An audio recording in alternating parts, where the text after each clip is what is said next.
requis pour succéder à Moussa Faki Mahamat à la tête de la Commission de l'Union africaine.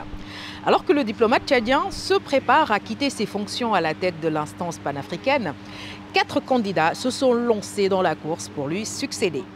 Parmi eux, des figures bien connues sur le continent. Raila Odinga du Kenya, Mohamed Ali Youssouf de Djibouti, Richard Randriamandrate de Madagascar et Anil Kumar Singh Gayan de Maurice.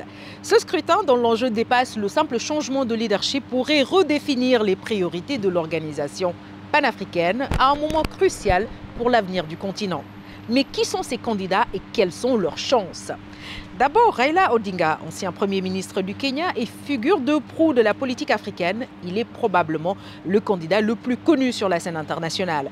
Raila Odinga a joué un rôle clé dans la politique de son pays depuis plus de 3 décennies. Son implication dans la médiation des conflits régionaux, notamment en Afrique de l'Est, et son engagement en faveur de l'intégration africaine font de lui un prétendant sérieux pour la présidence de la Commission de l'UA. Mais s'il est vrai qu'Odinga bénéficie d'une notoriété continentale et internationale, sa capacité à obtenir un soutien au-delà de l'Afrique de l'Est reste une question clé. Deuxième candidat, Mahamoud Ali Youssouf, ministre des Affaires étrangères et de la coopération internationale de Djibouti depuis 2005. C'est un diplomate chevronné ayant une connaissance approfondie des dossiers africains. Son pays, Djibouti, occupe une position géostratégique cruciale, en particulier en raison de sa situation à l'entrée de la mer Rouge et de ses relations avec des puissances mondiales comme les États-Unis et la Chine. Mahamoud Ali Youssouf se présente comme un candidat stable et expérimenté, un négociateur habile avec une maîtrise des dynamiques sécuritaires de la Corne de l'Afrique. Son expérience dans la gestion des crises régionales et son rôle dans la consolidation de Djibouti en tant que plaque tournante diplomatique et économique en Afrique de l'Est font de lui un candidat à ne pas négliger. Youssouf est perçu comme un expert technique et diplomatique, mais il devra convaincre que Djibouti peut exercer une influence continentale. Troisième candidat sur notre liste, Richard Randriamandrate, ancien ministre malgache des Affaires étrangères. Il est un économiste de formation.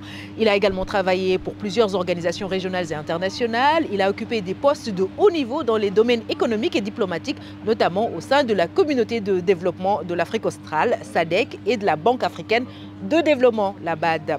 Dernier candidat, et pas des moindres, Anil Kumar Singh Gayan. Ce vétéran de la politique mauricienne a occupé plusieurs postes ministériels au sein du gouvernement de l'île Maurice, notamment celui de ministre des Affaires étrangères. Son expérience diplomatique ainsi que la réputation de Maurice en tant que modèle de développement économique et de stabilité politique en Afrique jouent en sa faveur. Mais si Gayan bénéficie du prestige de son pays, il pourrait avoir du mal à rivaliser avec des candidats provenant de nations plus influentes sur le continent. Le choix du successeur de Moussa Faki Mahamat déterminera en grande partie l'orientation que prendra l'Union africaine au cours des prochaines années. Les divisions régionales entre l'Afrique de l'Est, de l'Ouest, australe et centrale pourraient également jouer un rôle, chaque sous-région cherchant à promouvoir son propre candidat. Alors, quel est votre candidat à vous? Le Kenyan Raila Odinga, le Djiboutien Mohamed Ali Youssouf, le Malgache Richard Randriamandrate ou le Mauricien Anil Kumar Singh Gayan? Faites-nous connaître votre choix en commentaire.